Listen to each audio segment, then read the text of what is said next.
So what I'm gonna go over, I keep untested ones. Yeah, untested tank. You untested midnight opens are really good magnets. Untested. Untested ones are really good. So I'm gonna go over the my market recap on like how I annotated my chart and like how I read the market today. Um, Maybe it'll bring some insight, and then like I said, I'll drop some sauce on it, on why I picked the levels I did, why I held for so long, why what would have invalidated my trade, right? I held the trade for a really long time today. I held the trade for like 5.5 hours, because my target was really low, right? It was a couple 100 plus handles away, and I had really high convictions that we were going to drop down to that level, and that's going to tie into the news, the news daily bias, right? What I did today is going to tie into what I think is going to happen tomorrow. So we'll do the market recap today, and then we'll go, like I said, and then we'll go into CPI. So I think it's PPI, CPI. I think it's CPI tomorrow. I always get it mixed up. One of the PIs. So today we continued what a lot of people like to call is a sell-off, right? Whenever we have the market trending lower, everyone likes to call it a sell-off. I don't know why. I think it sounds pretty cool, right? Oh, it's a sell-off, it's a fire sale, whatever, right?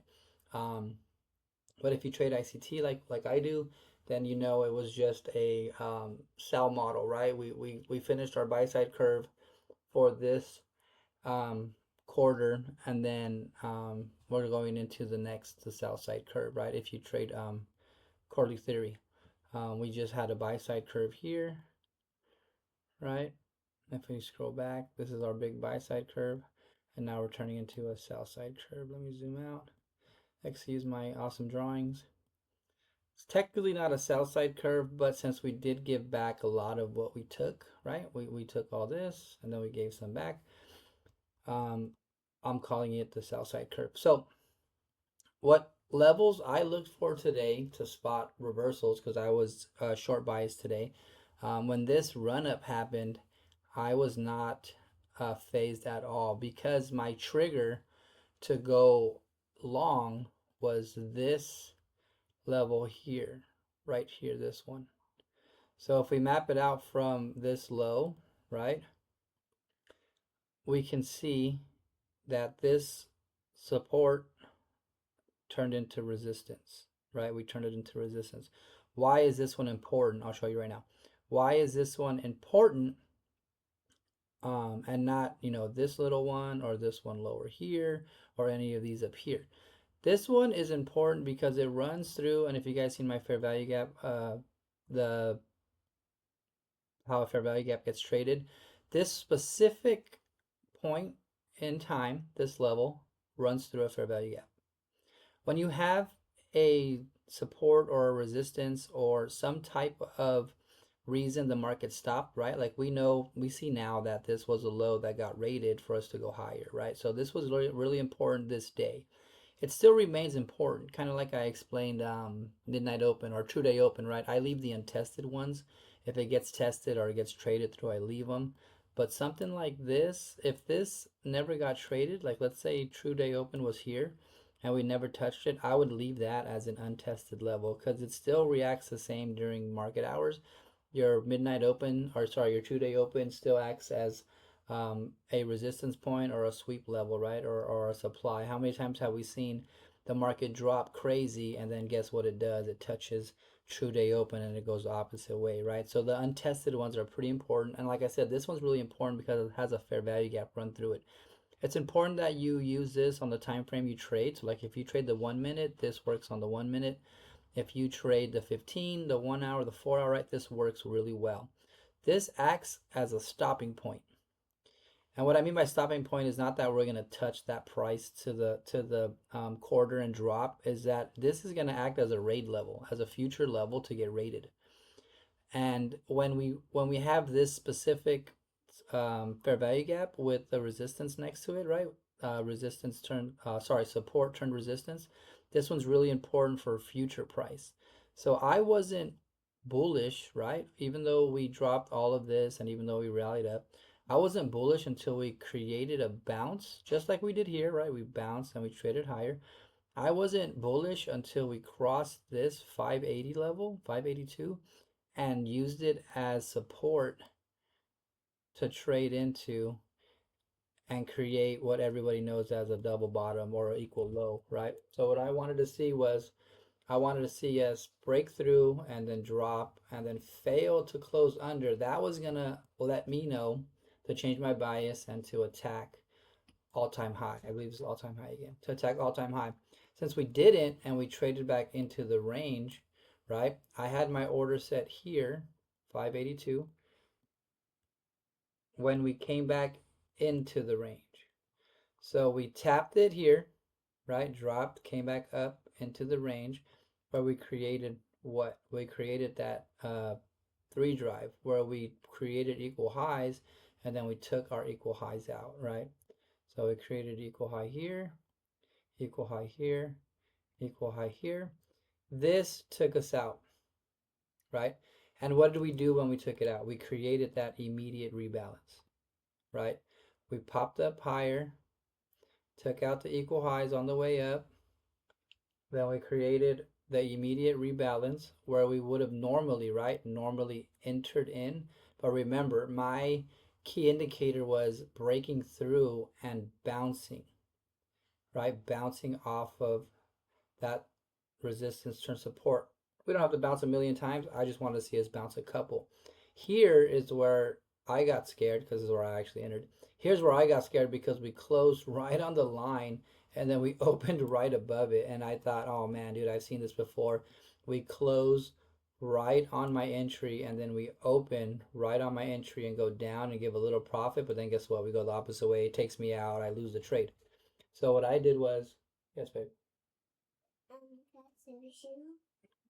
So I saw that when we came down here to bounce, right? The breakout, I noticed there was a fake breakout, and I used this as my confirmation to stay in the trade. This is a big balanced price range, right? We got a fair value gap, fair value gap, fair value gap. So it was a double inverse. Kind of weird, right? Don't normally see this. Don't put this in your toolbox. This rarely happens. Um, it's very rare occurrence that this happens, but we had the initial immediate rebalance. We came back and took out buy stops one last time, which let me know to trigger my short entry. Now, going into how the market reacted on the way down, right? It's not self-explanatory, but if you've seen the videos that I show when I do the daily bias, right? What were my targets? Since we broke out of this range, my targets were what? Equilibrium. And then if we were going to trade lower, they would have been what? They would have been Asia low, right? It would have been New York low, right? That's the next low. If we come back here, we can see there's another tiny low here. This is that low that I was explaining. 424 is very important.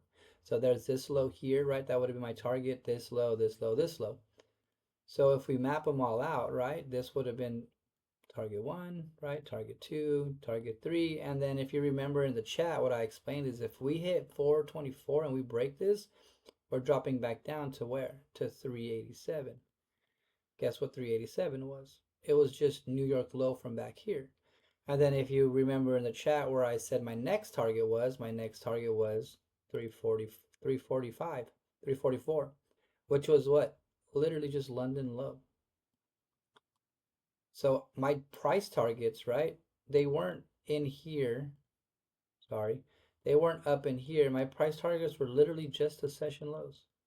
And look how close we got to my last TP if I would have held, right? I got out at 424 was my target. I got out at 424 and then I held a run to 388. So I held this trade from all of this because it ties into my weekly bias or my daily bias with trading CPI tomorrow. So looking back at what I seen the market do, right? I seen the buy side curve. I wanted to see more sell side curve because I want to see CPI drop us to equilibrium of this day or drop us down to one of these levels here, right? I want to see CPI drop us down here and then continue that bullish run up. Because what I think is going to happen with CPI is um, I think that, the CPI is going to be bad for us, right? That they're going to higher rates later on next year, so it's going to create some fear in the market, a sell off, right? That's what I think is going to happen, is that CPI is going to drop us down to these lows. I think CPI is going to be I think CPI is going to be bad. So like I said, what I had envisioned today ties into tomorrow's news, right? I was so bullish. Again, I had my trigger. This was my trigger to go long, right? When we broke that fair value gap with the resistance, that was my trigger to go long.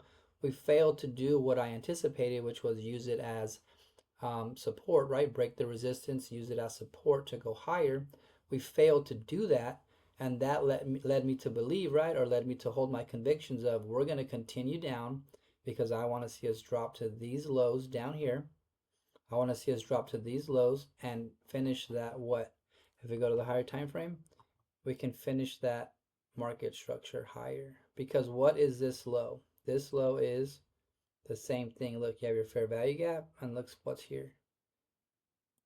A resistance, turn support. Two resistances, turn support right here. So I want to see us come down and do the same thing we did today on the way up, right? We hit that resistance with the fair value gap. I want to see us drop down, hit the support with the fair value gap, and then keep us higher. But it also falls in line with what? It also falls in line with our bullish market structure. So what I was banking on today was more retracement leg down, but on the higher time frame it's just one leg, right? But on the lower time frame it's a bunch of legs. But I was looking for more retracement down to accumulate the liquidity that we created here, right? To go up higher and take all-time high again before the end of the year, right? There's only a couple months left, and it's December, so why not end 2024 with breaking all-time high? Because when Trump became president in 2016, something similar happened. We had a Trump rally, right? We had an election rally, and then we dumped down a little lower. We created some retracement on that rally, and then we came back up and broke all-time high. So what's happening now is kind of what happened in 2016 with Trump. So like I said, I want to see us come back down to these lows. So if we map out our lows, I'll go more into this resistance with the support. That was a sauce I wanted to give you guys. I'll go more into that in a little bit because it's very easy to pick random ones, right? Like there's one here, right? There's one here, fair value gap, right? There's one, here's one, right? There's a bunch of them everywhere. You really want to just trade the one that's um, closest in time. So like this is only 1 day old, right? I'm not going to mess with this one or any of these. The one from the higher time frame ones are very valid, but the lower time frame, you literally just want to go a day behind, like a day or two behind. So, and if you look into this portion right here, right? Like what, like literally, what is this? This is news, but this is also what? A breaker, right? This is your breaker here. Tap to the breaker. What is this? Fair value gap. That's your unicorn entry. Now, one thing that where I anticipated us earlier, if you guys remember, in the chat, where I anticipated us to drop and create the power hour rally to New York Open, is because I had this mapped out, and you guys are familiar with how I trade. You guys know that I think that I'm a big firm believer of fair value, right? I'm a big firm believer that when we create a run up that's all one color, that's an imbalance that wants to get filled, right? And when we create this one color run up, it's the easiest way to identify it. When we create this one color run up and we trade back into the range, if we failed to close above the 50%, I'm looking for more shorts. So that low that I showed, right? Those session lows that I showed on the lower time frame, that's this area here. So what I want to see is, right, is I want to see us come down and continue to fill the imbalance that was created, bounce off of this, right, and then go higher, which is what, like I said, it's that higher time frame. continuation of the market structure. But one thing to note, right, is look at the touch on the 50%, which is what I explained its fair value, right? Look at that.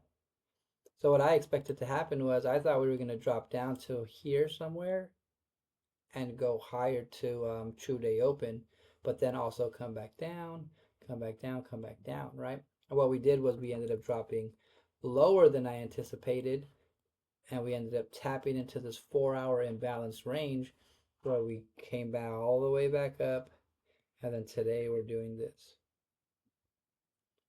So crazy how it lines up, right? The 50%. Once we tapped into that 50%, we literally just kind of like, when you put your foot in water, right, in cold water, you just like take it out as fast as you can because it's just way too cold, makes your whole body cold. It's kind of what happened here. We created the imbalance, we traded away from it. When we traded back into the imbalance, 50% held up super strong. And I'm sure if you go into different time frames and you go into different concepts, there's something here. There's another key level. Maybe this is VWAP, right? Maybe this is right where the VWAP touched. Maybe this is a supply, right? Or demand, right? We dropped into the demand, we dropped into the supply, whatever, right? I'm sure if you analyze it, this specific level it touched on is something here. But for me, all I did was map out that range as a imbalanced zone, right? So if we go back into the 5 minute, which is the time frame that I like trading, I still want to see us trade lower because this is still a PD array. This is still a premium and this is still a discount. So where are we trading from and where do I think we're going to go, right? We're trading from a premium, right? We're trading from way up here. We're trading from a premium and we're dropping down to a discount is what I believe. So tomorrow, what I want to see, right, is I want to see CPI drop us. It doesn't have to drop us 50,000 handles, right? But my narrative that I'm forming for tomorrow is CPI, regardless of how high it goes or how low it goes, that CPI makes us go low to one of those sessions like we did today, right? We took all those session lows to one of those sessions that we have pointed out. Whereas where I'm going to sit and I'm going to wait for CPI to take out the lows, and then I'm going to have CPI, and then I'm going to wait for it to go higher, right? I want to see CPI take the lows out and then go higher. Overnight, if we go all the way up here, then I want to see CPI drop down to EQ, right? If overnight we go all the way and we take out the high, then I want to see CPI drop down to one of these previous day highs, right? This is a previous day high. This is the session high. This is a New York high, right? If overnight we rally 300 points and we take out all-time high, when CPI happens, I want to see the same thing. If CPI drops, I want to see it go more and go higher. If CPI goes higher, if if price action goes higher, I want to see CPI drop us and go higher. If we rally overnight and take all-time high, I still want to see CPI drop us lower to go even higher. It falls in line with, for me, with that bullish structure. And then again, I think, right, here's your buy side, your sell side, but then on the higher time frame, right, that's that big that big trend that we've been in. I think it falls in line perfectly with historic data. I think it falls in perfectly with my analysis. I think it falls in perfectly with market structure, right? Because if we look at what we did here, if we look at what we did here, what did we do, right? These are crazy equal lows here. All of this. There's multiple equal lows here, right? There's session equal lows. It's probably like a weekly open here or something like that. Like I said, if you psychoanalyze it, this is a million different things. But if we look, right, we accumulated here and we've accumulated here, right? Accumulated, then we distributed, right, or expanded, then we accumulated, all right? Here's your manipulation. Then we distributed, we accumulated, manipulated, and then we distributed. But look at it from a bigger picture, right? And I'm not saying this is the whole zone. All I'm saying is look at it from a bigger picture. This is an accumulation range. Yes, I know there's trading up here. Yes, I know there's trading down here. Like it looks like a little car. Beep beep. So this is a accumulation range, right? This is all accumulated orders. So if we drop lower because of news and we create an inefficiency and we want to rebalance, where are we going to go? We're going to go to the balanced area, so that way we can soak up all the orders and not become imbalanced and not become inefficient. We want to become fair, right? So where would be the best place to balance ourselves out? Again, balanced area, right? Big balanced area. We'll erase everything because it looks kind of crazy. Balanced area, distributed, balanced area, distributed, balanced area, distributed, balanced area. What's next for me? The drop down, tap into this balance, accumulate, and then expand us back up here. And then again, like I said, what does it fall in line with? That big giant market structure. Do you guys have any questions?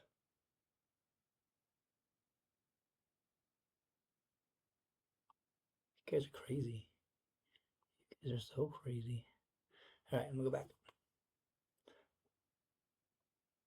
Yeah, it's normally at 1 a.m. Ron, because my kids are all asleep, my family's asleep, so I can break off to my office and hang out with you guys. Yeah, that's the indicators session and ICT kill zones by crypto.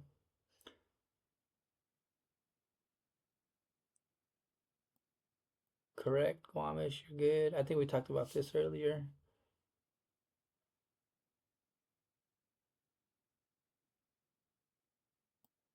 Is this oil? Well, you have to be careful because oil also has news tomorrow too. Oil has inventory. Oil has inventory tomorrow, so oil can be have erratic behavior overnight, right? Because like I said, because of the news that's coming up. And I don't really trade news oil, but I'm sure that if we have, this is gonna sound weird, right? If we have too much oil, it's bad. If we don't have enough oil, it's good, right? Again, I don't know the difference, but I mean, too much oil, right? If you have too much oil, it would what drive the price down, right? Everybody has a lot. If there's not enough oil, it's scarce. It would drive the price higher, right? That's just basic supply and demand. So if we have crude oil inventories tomorrow, um, and if you remember from when we did NFP, oil is a kind of like a market structure on crack. Sounds kind of weird, right? What news does is it speeds up market structure. It makes it go from uh, ranging 10 handles on ES to ranging 50, right? Ranging 50 handles on NQ to ranging 300. News just speeds up price action, and that's what I explained last time when we did NFP. So this here is really good. Um, Sorry, what was that, Sep? Sep, this one's really good, right? We're creating that 3 drive. So if we look at it from, let me change my screen because I know you guys can't see my screen. Let me just go to oil. Oops. So this is what we're looking at. I was just staring at his photo on Discord. I wasn't looking at the chart or nothing. That was my bad. So we have equal highs here, here, here, right? We created that fair value gap. Well, what are we attacking, right? You have external liquidity here, step, and then you have internal liquidity here. Where's our internal liquidity? Our internal liquidity end, the ending of our internal liquidity is where the top of this fair value gap is. So if I wanted to go short, I would wait for us to trade above the range, then back into the range, offering a structural shift, trade back up and fail to take the high or fail to take this high, right? This is an important high. Fail to take that high, and that's going to give me the indication that we've shifted structure and we're continuing lower. Because if we come up and we take out this high and this high, we're going for whatever up here is, right? This is New York high. We're going to go attack that one right there. Then I would look for the same thing. Then I would just move this to up here, right? I would wait for us to trade out of the range, back into the range, fail to take the high one last time, and then get in on the structural shift down.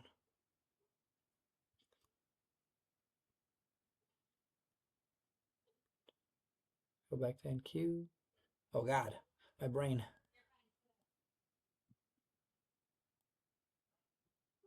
Let's go back. No, I don't trade live GGTR. Yeah, Tank, I think one more distribution down before we continue higher. So, Ron, the way that I map out, yeah, finish the sell model, go back to original accumulation tank. What I look for when there's accumulation is I look for bodies. So the bodies of the candle on the 1 hour, the 2 hour, right? If you map out your body high and your body low, it's a pretty good not assumption, but like a pretty good indication of the range, right? So like if we look here, we have this high, right? And we want what we want is we want price to not break a high. Like this high up here, or these highs or these lows are fine, but what we want is we want price body to not break it, right? So if we look here, right, Asia's up here. This is where we hit Asia high and we failed. But if we look more towards this little leg of accumulation, right? This big wick, we failed to break all these wicks. So what's the highest point of all these, right? It's this one. This is our highest point, which ended up being what? Asia high. Now, if we look to our lowest point, right, our body, where was our lowest body? Our lowest body was here. So this is my accumulation range. Everyone thinks, oh, it's from the wick to the wick, right? Well, remember, the wicks do the damage and the bodies tell the story. So what is the body? What are the bodies telling me right here? The bodies are telling me that we're accumulating. So if we look here again, right now I'm on the 1 hour. If we look right here again, look at all these bodies. What are we failing to do? We're failing to break that high, right? The bodies are all getting tore up. So if we map out all of our bodies, yes, you want to bring them in here? You can bring them in here. Come on, buddy. Come on. If we go to our low, right? Our low candle here, we have wick that did the damage, but there's no more bodies trying to break out of it, right? If we look here, look at this candle here. This is our accumulation range, right? We broke body a little bit, but we failed to stay under it, right? These ones are a little bit more difficult because of how, this is going to sound weird, how ugly they look, but it's the same concept, right? Right now we're looking because we know the chart is closed, but look at what Asia high hit. What did it hit? It hit this body. And what did the low hit, right? The low hit this body. So the 1 hour bodies, right? Look, you can see it even better now, right? Like after I showed you those three examples, you can tell where the accumulation is on this day, which was the 4th, right? Where's the accumulation? The accumulation is not this body down, or not this body here, these bodies, but this this weird doji back here. That's the top of your accumulation, and then we have equal lows here, right? Once these got passed through, then your accumulation range gets a little bigger, or you can leave it the same, and this is your accumulation range. And then look at how tomorrow trades, right? We tapped into that balanced range and we couldn't break it. Same thing here, right? Our accumulation range. Look what happened if you map out your accumulation out, right? Once we traded through it, we couldn't break above it. Here's another one, right? That's our accumulation range. Once we traded above it, traded back down through it, again, what am I thinking? I'm thinking that we're going to have a hard time coming back up into it, which is the same thing that happened here these three times. Same thing we come here, right? Where would your accumulation range be on this one? This is a wider accumulation range, right? It would be the high of this body, as you can see, very hard to pass. And then it would be the low of what? It would be the low of these bodies. These lows of these bodies right here would be the low of your accumulation range. We broke out, tapped into the higher time frame fair value gap, traded out of the range into the range, and then we used that accumulation to trade off of, right? So the 1 hour is how I like to map it. When it's gonna end, that's anything can change, can break you out of accumulation. The biggest thing is gonna be when the session starts, equities open and news, right? When we trade news, what do we normally do? We normally accumulate before news and then we take one side out, right? That's gonna be your key indicator on when accumulation is gonna get taken out and it's gonna go higher or lower. Now, when it comes to the manipulation point, that's based off of your trading and your bias, right? Like, let's say you were long bias here and you thought we were gonna break the low and go higher while we broke the high, you would have went long and then you would have got stopped out. Yes, I'm almost done. Right, we would have broke out the high and just kept on going up higher, but we've ended up dropping all the way down. Right, the anticipation, the anticipation of what's going to happen after you annotate your chart. That's where it makes or breaks a trader. Right, if I have this high mapped out, that's fine. But if I can't anticipate what I think it's gonna do during this high, that's where I'm gonna get analysis paralysis, right? I'm gonna start analyzing from 20 different angles and not know what's gonna happen, and I'm gonna get into an impulse trade, and it's gonna possibly be the wrong way, right? Uh, Quad witching isn't quad witching for options though.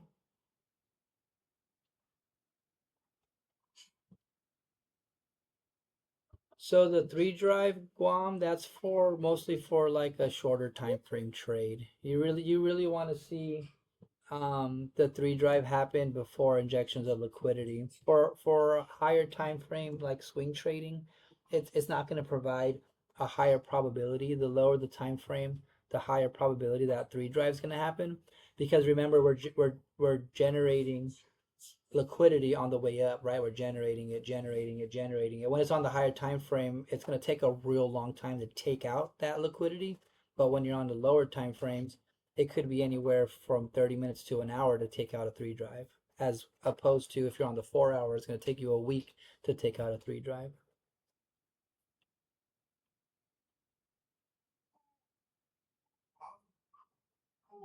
So the Guam, why I think it's going to hit that specific balance price range, it's just falls in line with like what I've been checking out um when I've been doing my daily bias, right? Like I did my bias on Monday for my weekly target to break 424, and we broke it, on Tuesday. So I think Wednesday what we do there's a ICT profiles, right? He has daily and weekly profiles. I think the profile that we're in right now, if you guys don't know it, I'll find it. There's a bunch of different ones, but I'll find the ones that I follow. I think we create the Wednesday low of week. So there's specific uh, models that or frameworks that he explains, right? That ICT explains, and you can have a daily profile, right? Like, oh, today I think we're gonna create a open, high, low, close, right? Today I think on the daily candle we're gonna open up, shoot up during Asia, London, but then during New York, give all of it back and drop even lower, right? That would be your daily profile. But he also has weekly profiles where he thinks, where he has frameworks of what's gonna happen during the week. One of them is Wednesday low, and the Wednesday low is because of news.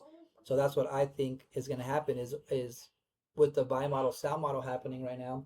I think that once we trade lower, we're going to create the Wednesday low of week. We're going to drop down to that accumulated range, and we're going to bounce right back up. Because again, the weekly profile that I think we're in, or the framework I think we're in, is the Wednesday low of week.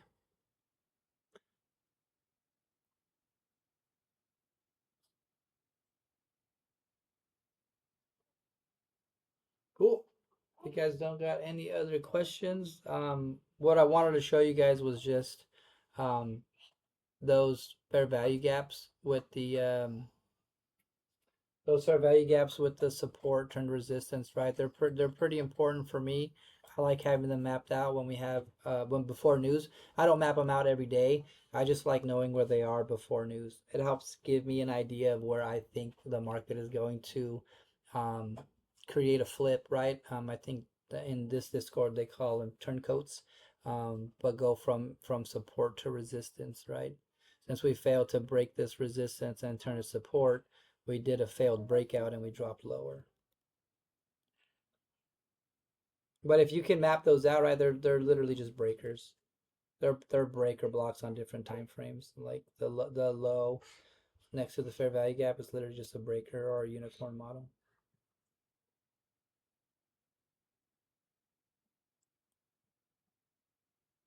The monthly candle, let's take a look. You guys know I don't even go that far. I only do the 1 day, 1 week, 1 day. drop down to monthly lows 400 points away. I mean, we've seen NQ range. You know, I explain it all the time. We see NQ range a bunch of points. It is possible that we drop down to the monthly open. Well, monthly open's down here. This is a monthly high, right? The candle do the damage, pop up.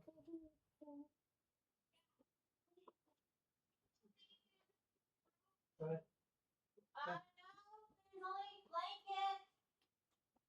Sorry, I was letting my son out of the room. Cool. If you guys don't have any questions, I'm gonna go cook dinner. I'm gonna stop the recording.